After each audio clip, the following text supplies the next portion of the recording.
Quantas lutas acontecem nessa vida, quantas dores você sofre neste mundo, quantas lágrimas derramadas uma a uma pelo chão. Fé em Deus que Ele segura a sua mão. Fé em Deus que a vitória Deus te dá. Fé em Deus, porque Deus quer te ajudar. Fé em Deus, siga em frente, pois presente Deus está. Fé em Deus e você vencerá.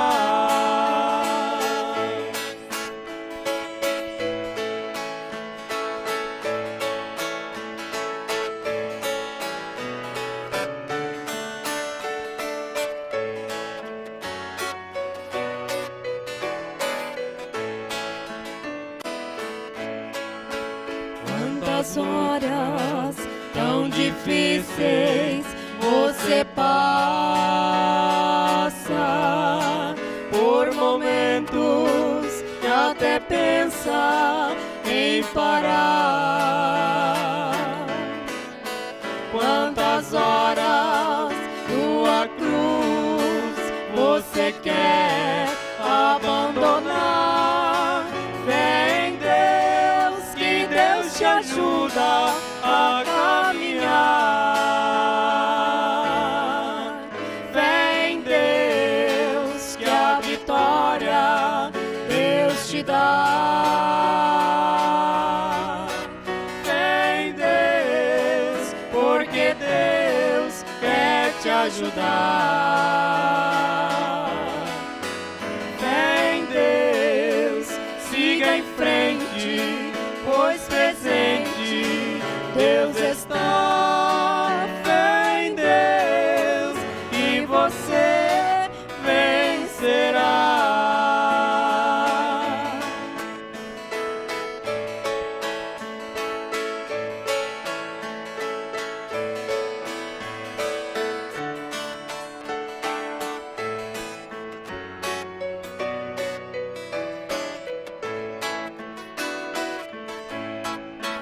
Tua alma Deus acalma, Deus consola.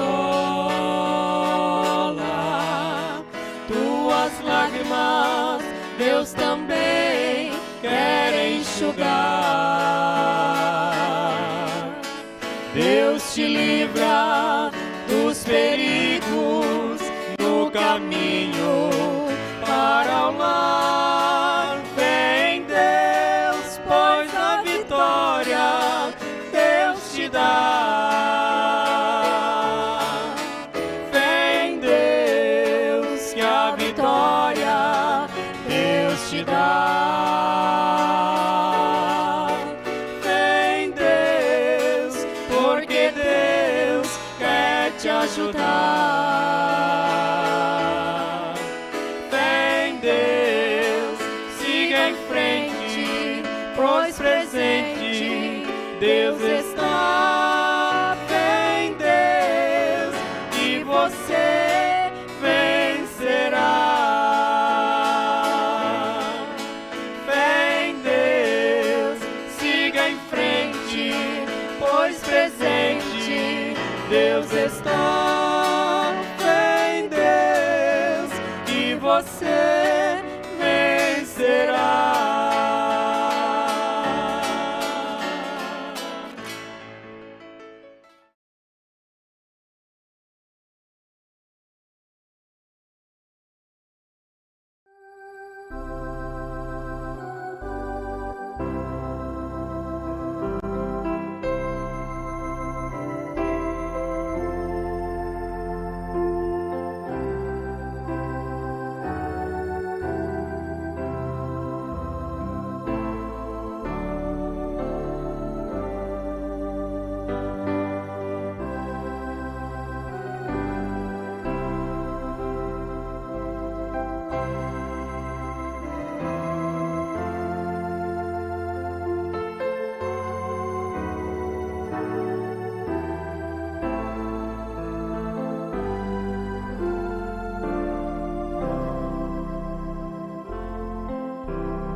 São Paulo disse na sua primeira carta aos Coríntios, capítulo 10, verso 13: não veio sobre vós tentação, palavra que neste caso pode ser trocada por provação, provas, senão humana, mas fiel é Deus, que vos não deixará tentar acima do que podeis. Antes, com a tentação, dará também o escape para que a possais suportar.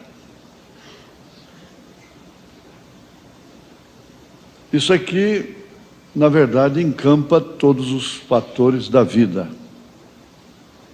provação, tentação, em todos os sentidos. Agora, o Espírito Santo, que é Cristo na igreja, tem um ministério específico de convencer o homem do pecado e também ser consolador, guia. Ele é chamado de o Paráclito divino, o advogado divino, o consolador divino. O mesmo São Paulo, no capítulo 8 da sua carta aos Romanos, nos afirma que o Espírito Santo intercede por nós com gemidos inexprimíveis, completando as nossas orações, porque não sabemos nem mesmo como pedir.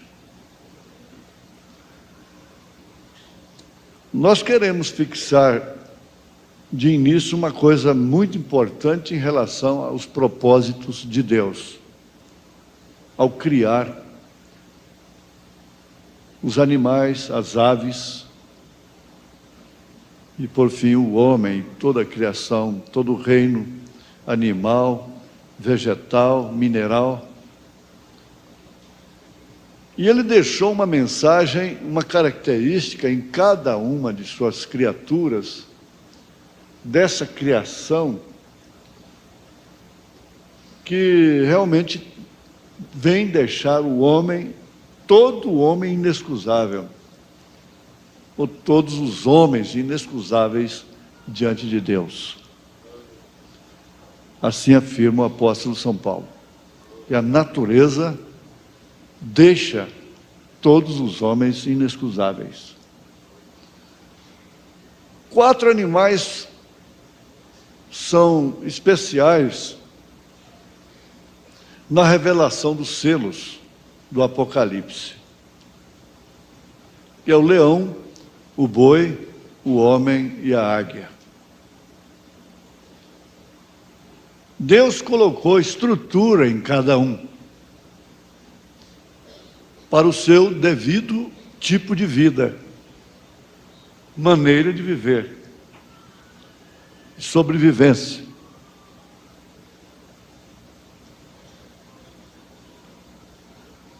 Isto quer dizer, Deus prometeu para si mesmo: eu vou fazer a águia desta forma, com essa estrutura. Vou construir o homem desta forma, com tal e tal estrutura. O boi, com tais e tais características. O leão, da mesma forma.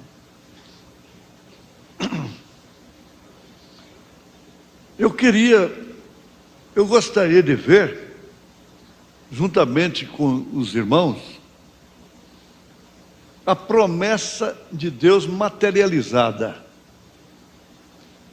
Ora, quantas promessas que Deus fez que estavam completamente fora da estrutura, da possibilidade do homem, e foram cumpridas.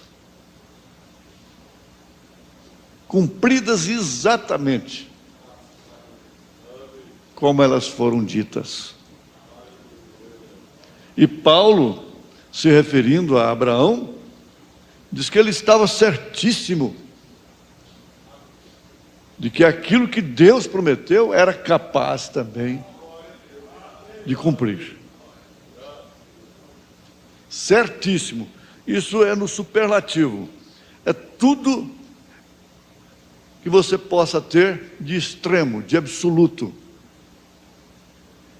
Está certíssimo de que Deus era capaz. Então, a promessa não se materializou em Abraão quando ele foi transformado e quando recebeu o filho através de sua esposa Sara,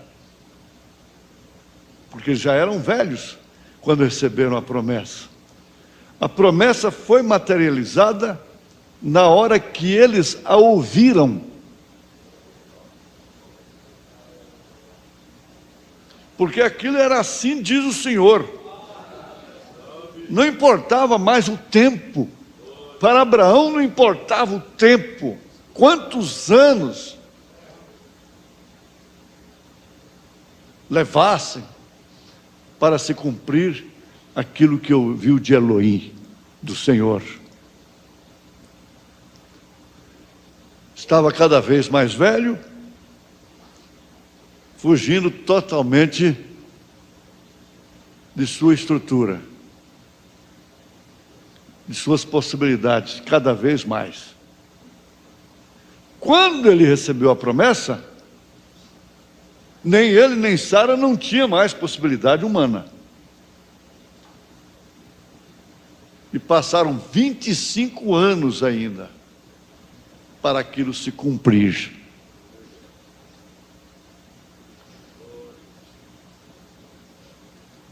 Na mensagem Um Manto Usado, parágrafo 54 e 55.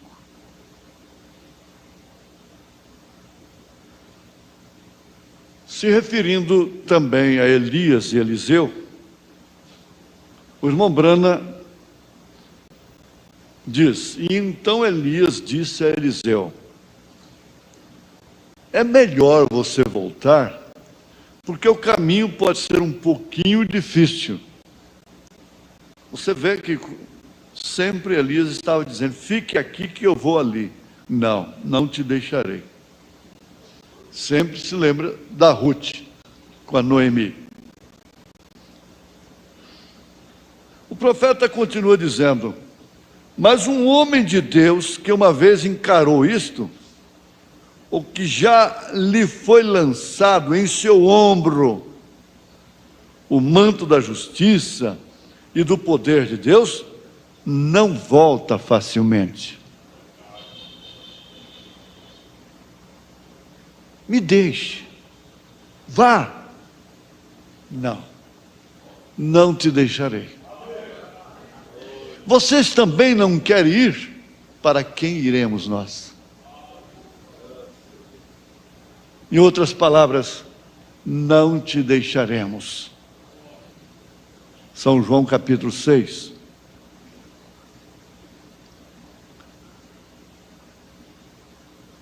Quando ouviu o pastor dizer nesta manhã, continua o irmão Brana no parágrafo 55, de Um Manto Usado: muitos estão se tornando desencorajados. Vocês têm que entender, nós temos que entender, que todo homem chamado por Deus é homem, é humano. Os anjos atentaram para ministrar o Evangelho. Deus não permitiu que os anjos fossem ministrantes do Evangelho. Os seres celestiais, angelicais, tinham que ser homens tirados dentre os homens. Hebreus capítulo 5. Paulo disse na segunda carta aos Coríntios, capítulo 1, verso 8: porque não queremos, irmãos, que ignoreis a tribulação que nos sobreveio na Ásia, a provação, pois que fomos sobremaneira agravados, mais do que podíamos suportar, de modo tal que até da vida desesperamos. Paulo, segunda carta aos Coríntios, capítulo 1, verso 8. De forma ou de modo tal que até da vida desesperamos.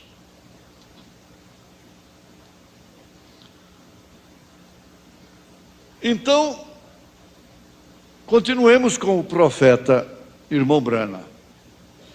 Muitos estão se tornando desencorajados. Ele ouviu o pastor pregando de manhã. Mas aí ele diz: o que precisamos, irmão, é de ter coragem. Coragem para dizer: daqui eu não saio. Daqui eu não saio na condição que eu estou. O que necessitamos é de coragem. Correto. As provas podem vir. Nunca nos foi prometido ficar imunes a elas ou delas. Mas Ele dará graça para passarmos por elas.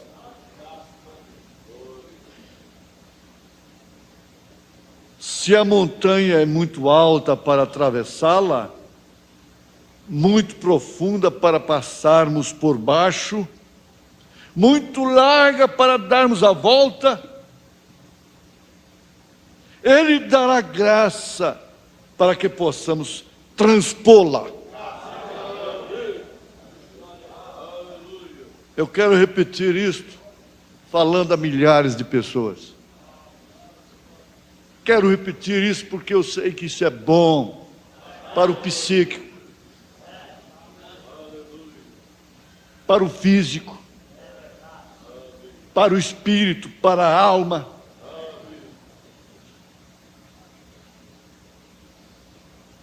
Veja, se a montanha é muito alta para atravessá-la, subir, galgá-la,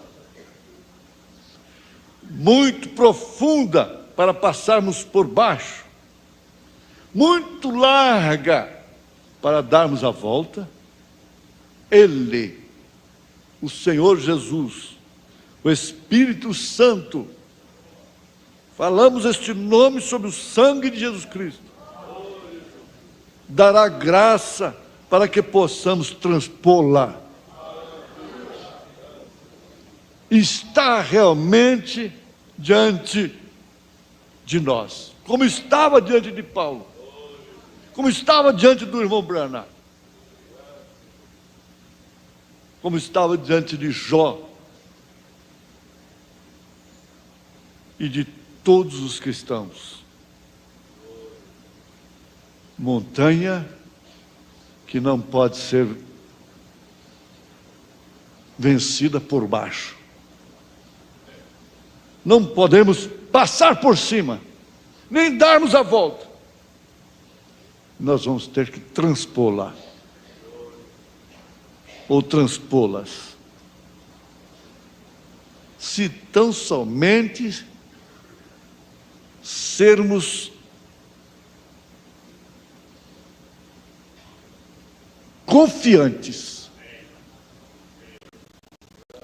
simplesmente não se preocupe, mas mantenha seus olhos em Cristo, pois Ele é o único que pode nos atravessar.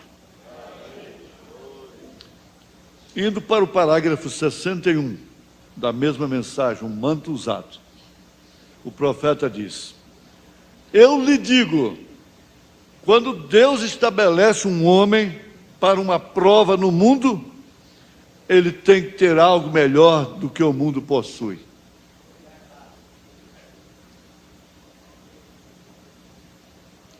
Quando Satanás ofereceu todo o reino deste mundo para Jesus, Jesus sendo totalmente homem, muito embora totalmente Deus, não titubeou, porque ele sabia que ele possuía muito mais do que aquilo que o diabo estava lhe oferecendo.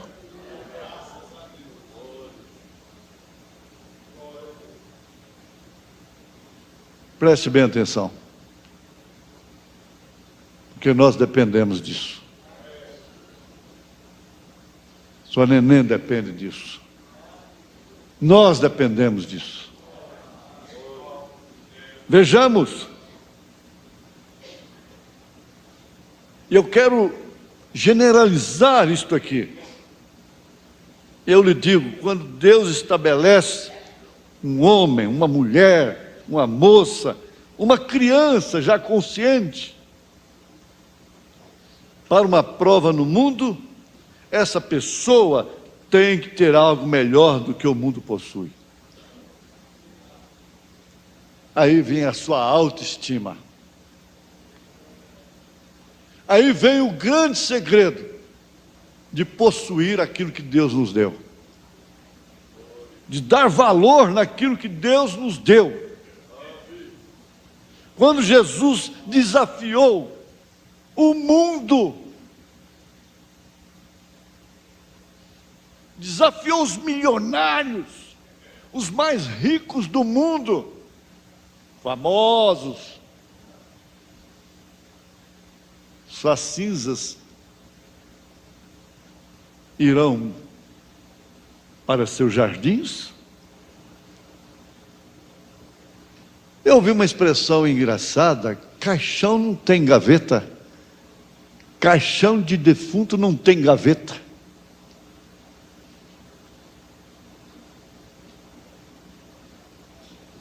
E Jesus disse: o que aproveita o homem ganhar o mundo inteiro, se perder a sua alma? Sua alma custa muito mais do que o mundo. Você possui muito mais do que o mundo todo.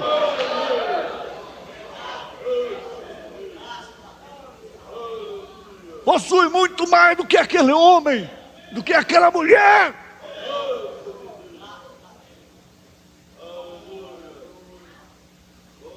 Sua alma possui muito mais do que fazenda, do que carro, do que ouro, do que prata.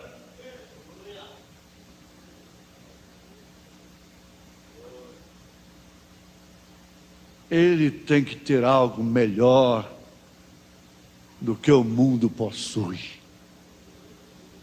Não.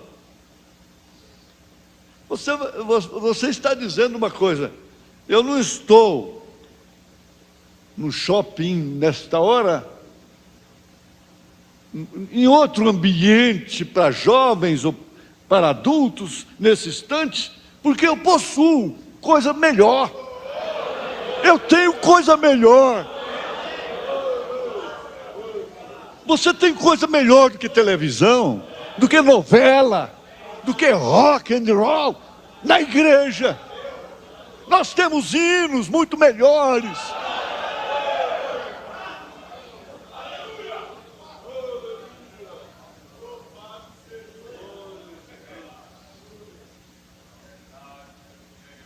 Temos coisa muito melhor. Muito melhor. Ah, se Sansão pudesse abrir os olhos e ver que ele tinha gente muito melhor do que Dalila entre sua linhagem, dentro de sua linhagem, no meio do seu povo. Não uma filisteia. Oh, se a igreja pudesse perceber que ela tem algo muito melhor do que Herodes, do que Acabe, do que o Estado.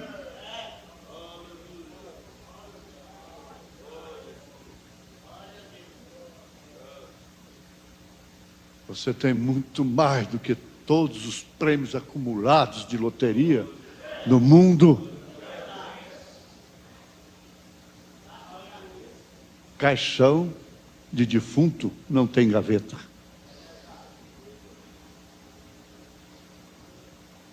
Olha só, ele tem que ter algo melhor do que a igreja possui. Esse homem, essa mulher, tem que ter algo melhor do que o que a igreja possui. Ela está dizendo: sou rica, sou abastada, tenho catedrais, sou latifundiária.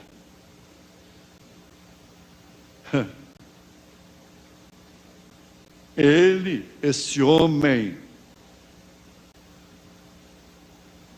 estabelecido por Deus, tem que ir através de uma porção dobrada. De uma porção dobrada do espírito de Elias.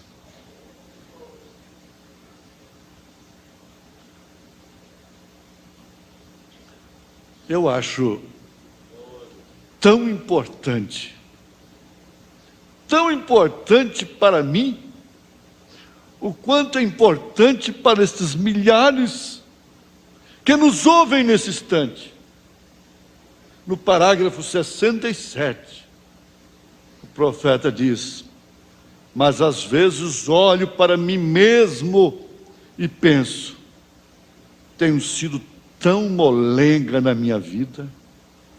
Molenga? Molenga? Alguém um dia disse para mim que eu preguei mais de 1000 mensagens em um ano.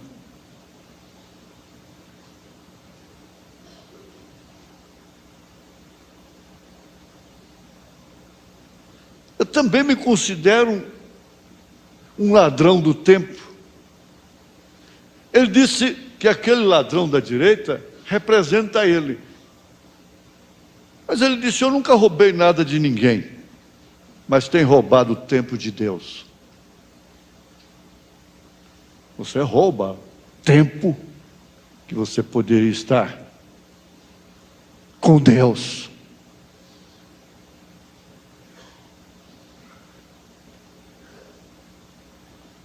Mas eu tenho sido tão molenga na minha vida, tenho esperado e perdido muitos milhares de almas para o reino, porque tenho esperado e digo: Deus, dependo muito do dom espiritual,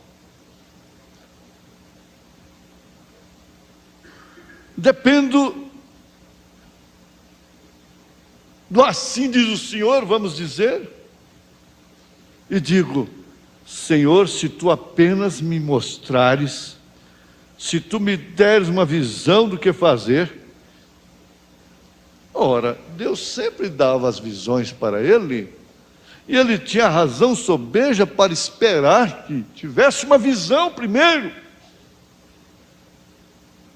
Quando ele disse aquilo, já estava escrito. E Deus dá uma visão, então eu viro e deixo alguém falar comigo sobre outra coisa. E de repente eu me enredo facilmente.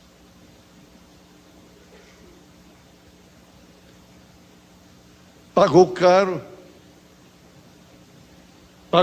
sim.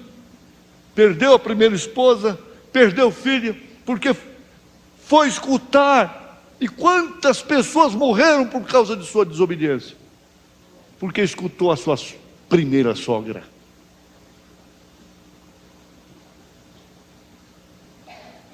Eu nunca cheguei no ponto ainda, até como tenho desta vez, pois sinto que é uma fé para que possamos sair ali fora, porque é uma promessa.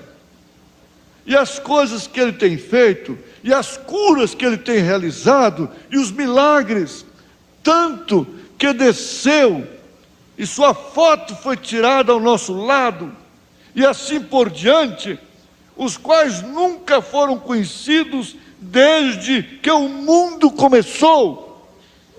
E então ficar por aí como molenga, e até mesmo me faz desencorajar. É hora de manter seu olho na promessa. Ter a mensagem que você tem e viver capengando.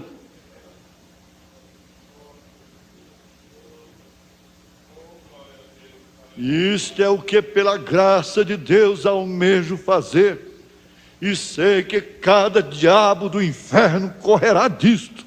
Mas pela graça de Deus, eu almejo manter meus olhos na promessa. Vamos todos juntos. Eu quero manter meus olhos na promessa de Deus. Eu quero administrar meu arrebatamento. Você pode dizer isso? Eu quero administrar meu arrebatamento. Isso foi me dado por Deus. Eu tenho que cuidar disto. É uma dracma que Ele me deu. E aquela mulher, quando perdeu a dracma, ela sabia definitivamente o que significava a falta daquela dracma. Ela seria repudiada. E ela entrou em desespero. Chamou suas vizinhas, completamente desesperada. Mas que alegria, que júbilo. Quantos gritos de alegria. É por isso que você grita de louvor. Não tem jeito de um crente não gritar glória a Deus.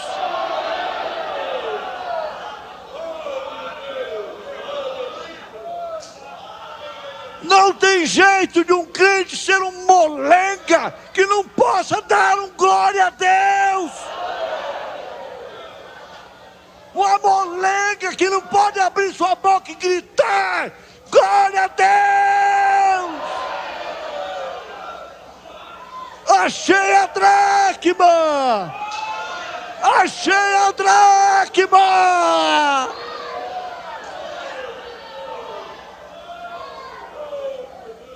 Achei a dracma perdida. Aqui está, coloque no lugar, na minha cabeça, no meu diadema.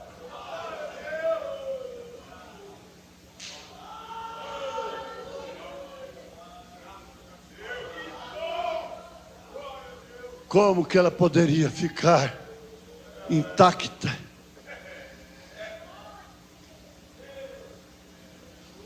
Imune, parecendo uma múmia ali. Não.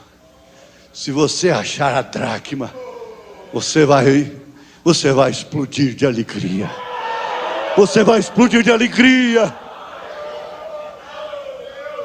Porque isso significa toda a promessa que Deus te deu para te sustentar como esposa do Rei, esposa de Jesus Cristo.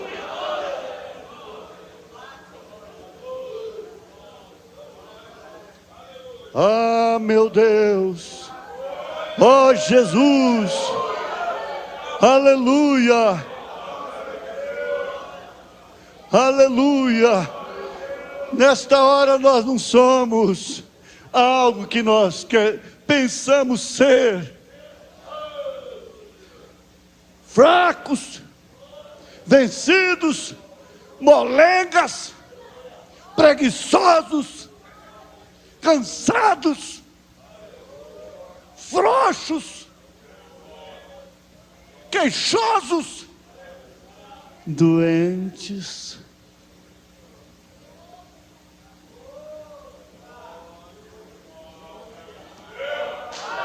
Aleluia!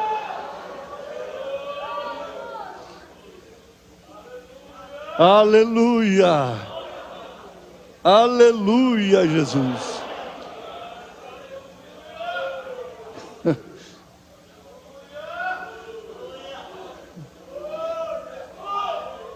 Deixa-me ver aqui. Deixa-me ver aqui. Eu quero ir à risca disso aqui, ainda faltam 73. Não preste nenhuma atenção nas críticas. Não preste atenção nas críticas. Guarde a sua fé na promessa. Guarde. Essa promessa está materializada desde que você a recebeu.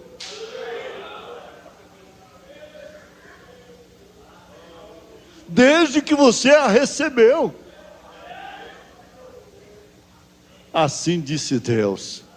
Você não viu o que o anjo disse para José? Não temas receber Maria, tua mulher. Era a mulher dele simplesmente porque havia dado a palavra. Era potencialmente sua esposa, pela palavra. É isso que a igreja é, do Senhor Jesus Cristo. Pela palavra, ela é esposa. O profeta disse assim: deixa o diabo tentar pegar um filho de Deus, um crente desse, ele vai ter com Deus. Ele vai ter com Jesus. Ele vai ter com o esposo. Deixa o diabo botar essa mão suja na esposa de Cristo, e ele levará um choque de 10.000 volts.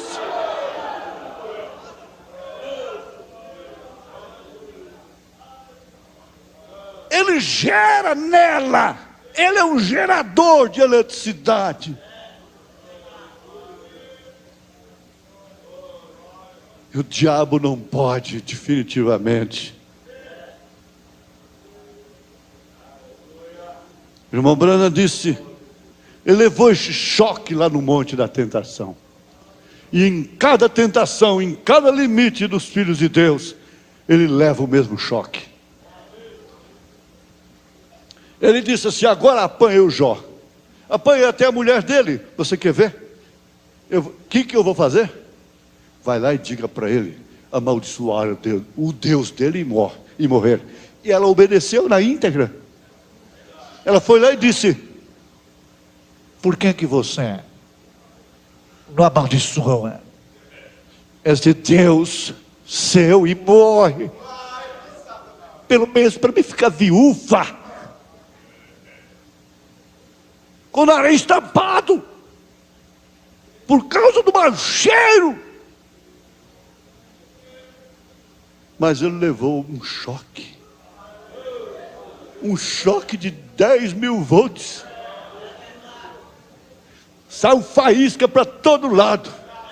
Mulher, teu lugar é entre as loucas.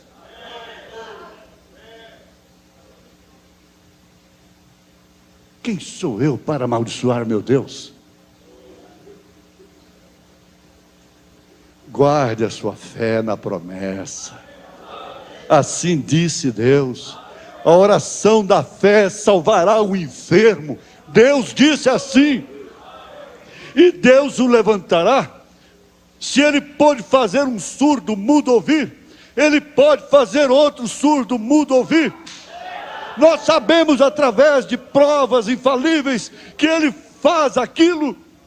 Guarda a nossa fé na promessa. Nossos olhos sinceros, nossos ouvidos sinceros, nossos corações sinceros.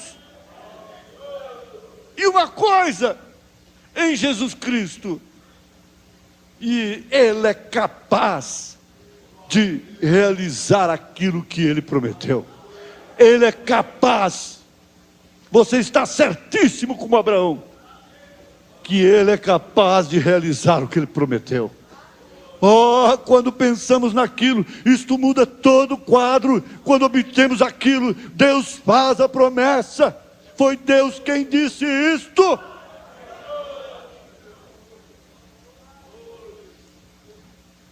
essa estrutura é caracterizada por uma promessa materializada. Nesse livro, A Águia e a Galinha,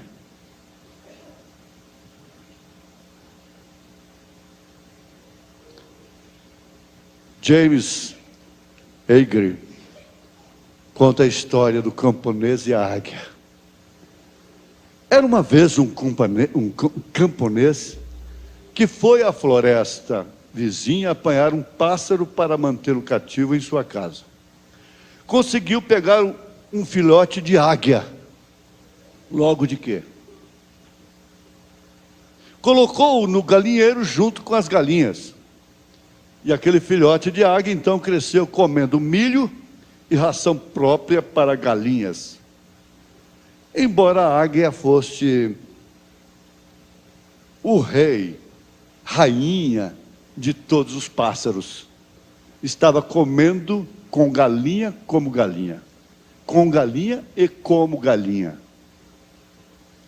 Depois de 5 anos, este homem recebeu em sua casa a visita de um naturalista. Enquanto passeavam pelo jardim, disse o naturalista: esse pássaro não é galinha. Aquele ali, espera aí, não é galinha, é sim. Não é galinha.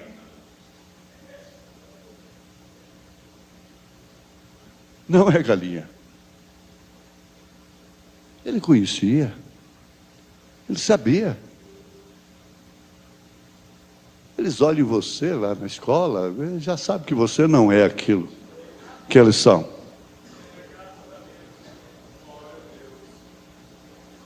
O naturalista diz: aquilo é uma águia.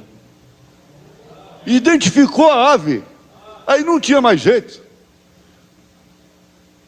Aí o camponês teve que concordar: de fato, é águia. Mas eu a criei como galinha. Ela tem sido criada como galinha. Ela está comendo com as galinhas e como galinha. Ela não é mais uma águia. Como não é mais uma águia? Pode estar bebendo, fumando, prostituindo por lá, mas se é águia, não tem jeito de mudar. Não tem como mudar. Não tem jeito. Comendo como galinha, vivendo como galinha, posando no puleiro, comendo novelas.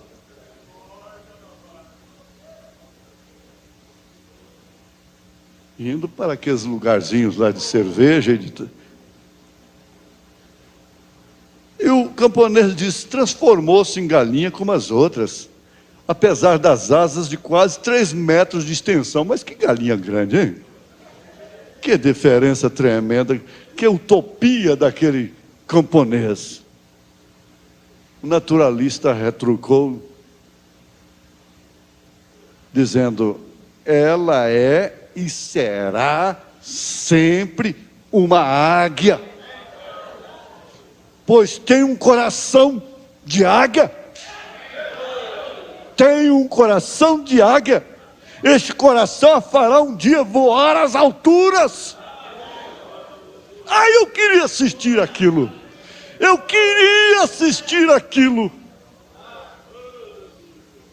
Se o irmão Brana assistisse uma coisa daquela.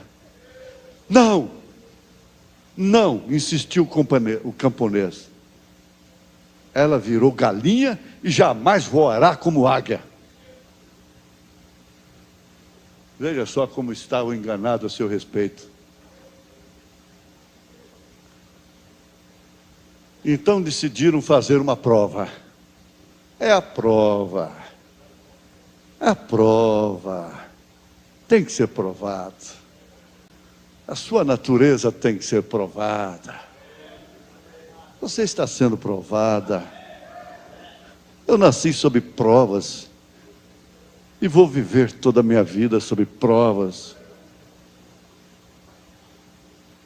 O naturalista tomou a águia, ergueu-a bem alto e, desafiando-a, disse: já que você de fato é uma águia, já que você pertence ao céu e não à terra, então abra suas asas e voe.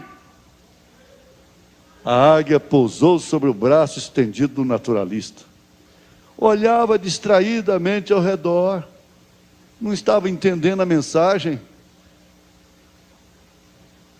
Estava um tanto desagunçada, como a pessoa que ouve a mensagem pela primeira vez.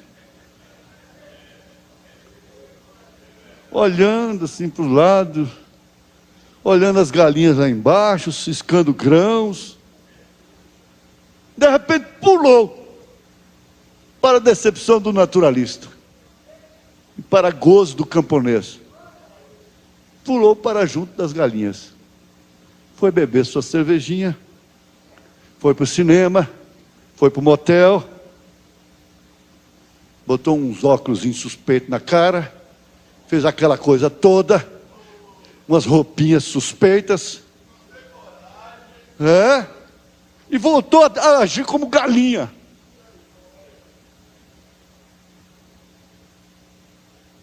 O camponês comentou, vitorioso: eu lhe disse, ela virou a simples galinha, ela é minha, ela é do galinheiro.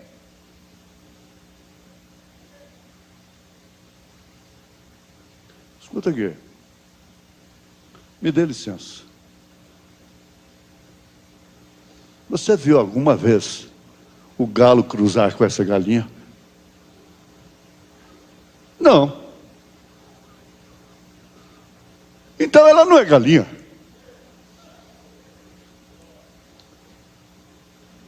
Você tem ovos dela que poderia chocar e tirar uma prole? Não. Então ela não é uma galinha.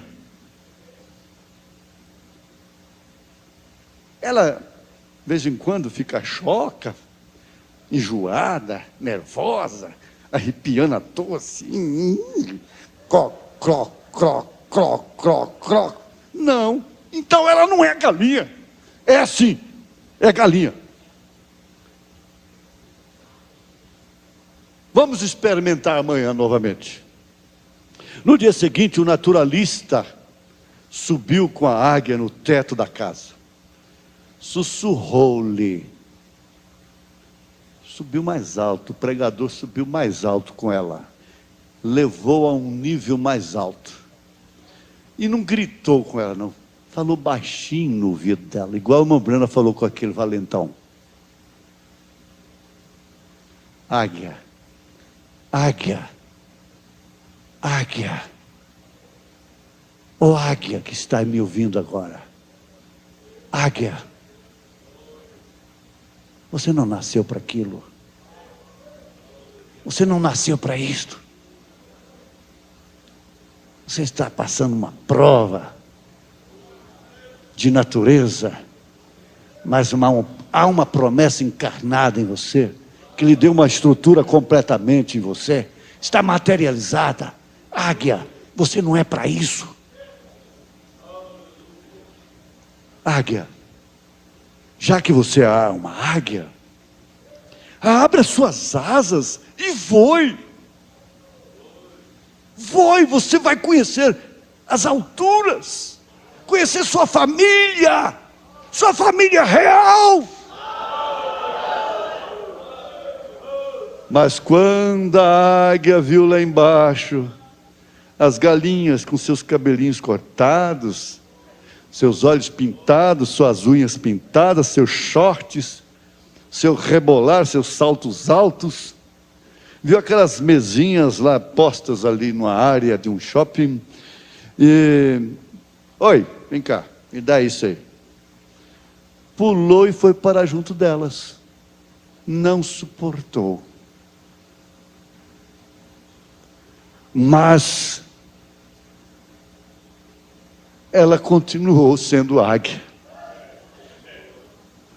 O evangelista não desanimou. Ele conhecia da matéria. Um homem revelado não fica lançando pérolas a porcos, mas quando encontra um eleito, ele trabalha duro. Ele empenha tudo que ele tem. O camponês sorriu e voltou à carga. Eu estou falando, ela é minha. Ela é minha, ela não vai sair do meu galinheiro, ela não vai sair do meu clube, ela não vai sair da minha televisão, ela não vai sair das minhas roupas sumárias, ela não vai sair dos meus salões de beleza, não, não, não, não, ela não vai sair do meu dogma, da minha trindade, das minhas 3 pessoas distintas, ela não será batizada em nome do Senhor Jesus Cristo. Espera um pouco, deixa eu trabalhar com ela, eu pertenço ao 5º livro de Efésios, espera um pouquinho. Ele havia dito, ela virou galinha. O naturalista, o grande evangelista, o grande missionário disse, não. Respondeu firmemente, ela é águia. Sua estrutura é de águia. Isso foi uma promessa criativa. Não tem como. Possuirá sempre o coração de uma águia. Você pode testar que o coração dela não é de galinha. Vamos experimentar ainda a última vez. Amanhã a farei voar. Amanhã ela deixará esse galinheiro, esse sistema de homem, esse cloque de dogmas e credos, de ismos da mensagem. Sai dela! No dia seguinte, o naturalista e o camponês levantaram bem cedo. O dono do galinheiro, da galinha águia, entre aspas, pegaram a águia, levaram-no para fora da cidade, fora do arraial, longe das casas dos homens, longe não vou dizer não, do alto de uma montanha. Lá no alto de uma montanha, o sol nascente dourava os picos das montanhas. O naturalista, o evangelista, o missionário, ergueu a águia para o alto e ordenou-lhe, dizendo, águia, já que você é uma águia, tem sido tão provada, já que você pertence ao céu e não à terra, abra suas asas, somente crer, tudo é possível, isso está em você, essa promessa está em você, vamos.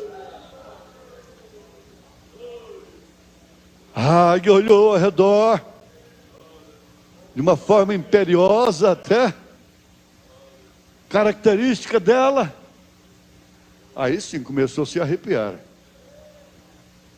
tremia como se experimentasse uma nova vida. É como você disse, hoje eu serei batizada em nome do Senhor Jesus Cristo. Eu serei batizado em nome do Senhor Jesus Cristo. Deus sabe da dor de parto que nós sofremos. Mas não voou. Então o naturalista, o evangelista, o missionário, segurou-a firmemente, bem na direção do sol, para que seus olhos pudessem encher-se da claridade solar e da vastidão do horizonte. Sol, Jesus Cristo, revelação do 7º anjo de Apocalipse, capítulo 10, verso 7. Revelação do Apocalipse, revelação dos selos. Nesse momento ela abriu suas potentes asas, grasnou como um típico cau-cau das águias, e ergueu-se soberana sobre si mesma, e começou a voar para o alto, a voar cada vez mais para o alto, voou, foi voando, até confundir com o azul do firmamento. E a águia terminou conclamando: Ele conclamou: irmãos e irmãs, meus compatriotas, nós fomos criados à imagem e semelhança de Deus, mas houve pessoas que nos fizeram pensar como galinhas, e muitos de nós ainda acham que somos efetivamente galinhas, mas nós não somos galinhas. Por isso, companheiros e companheiras, abramos as asas e voemos! Voemos como águias!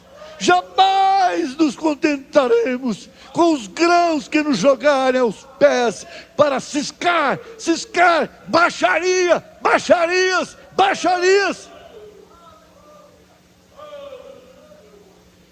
Prazerinhos de botecos.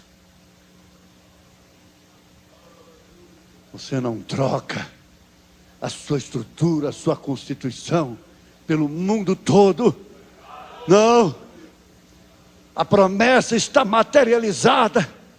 Somos gente de prova, somos gente de luta, somos gente de batalha.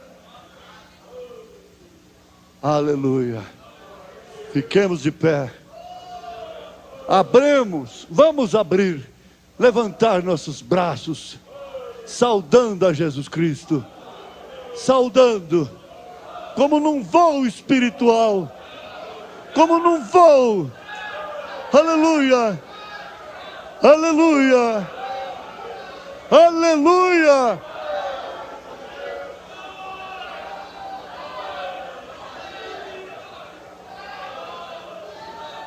Aleluias, aleluias, glória ao Senhor Jesus Cristo, glória ao Deus vivo, glória ao Deus vivo.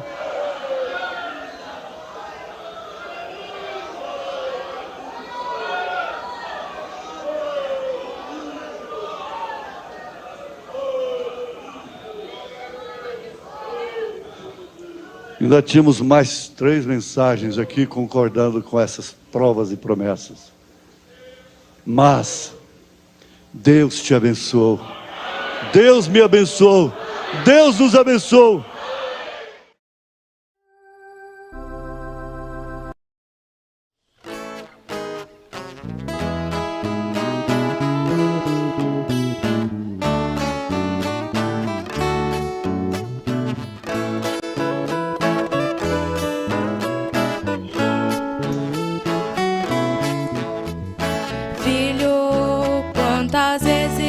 Você tem chorado, a luta tem sido pesada demais pra você. Você tem pensado até em desistir, mas ouça agora o que eu lhe falo, ó filho amado. Quando eu ia para o Calvário, a cruz foi pesada demais.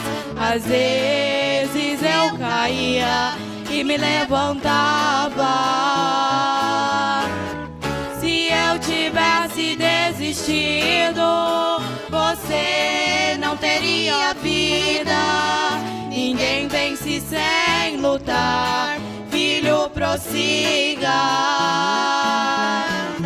A sua luta nunca foi maior que a minha dor, nem suas lágrimas são maior que a cruz. Um soldado quando vai pra guerra, ele não pode parar. Mesmo ferido, tem que lutar.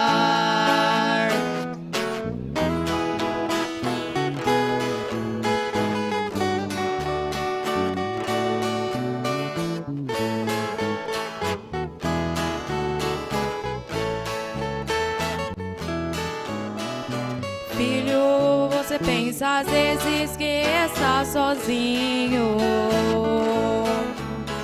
Parece que o mundo inteiro vai se desabar.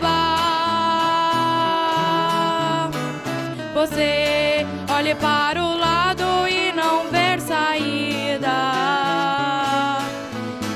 te pego nos braços e passo o deserto contigo. Quando eu ia para o Calvário, a cruz foi pesada demais. Às vezes eu caía e me levantava. Se eu tivesse desistido, você não teria vida. Ninguém vence sem lutar, filho, prossiga. A luta nunca foi maior que a minha dor, nem suas lágrimas são maior que a cruz. Um soldado quando vai pra guerra, ele não pode parar. Mesmo ferido, tem que lutar. Quando eu ia para o Calvário, a cruz foi pesada demais. Às vezes eu caía e me levantava. Se eu tivesse desistido, você não teria vida. Ninguém vence sem lutar, filho, prossiga.